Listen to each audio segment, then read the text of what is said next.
அதன்பின் இயேசு வெளியே சென்று சுங்கச்சாவடியில் அமர்ந்திருந்த லேவி என்னும் பெயருடைய வரி தண்டுபவர் ஒருவரை கண்டார்.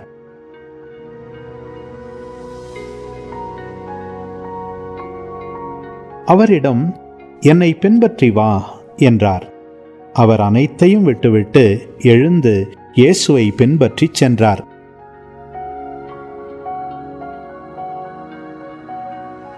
இந்த லேவி தம் வீட்டில் அவருக்கு ஒரு பெரிய விருந்து அளித்தார். வரி தண்டுபவர்களும் மற்றவர்களும் பெருந்திரளாய் அவர்களோடு பந்தியில் அமர்ந்தார்கள்.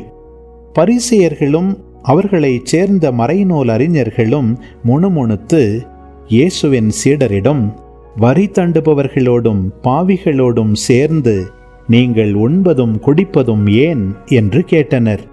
இயேசு அவர்களுக்கு மறுமொழியாக, நோயற்றவர்க்கு அல்ல, நோயுற்றவர்க்கே மருத்துவர் தேவை.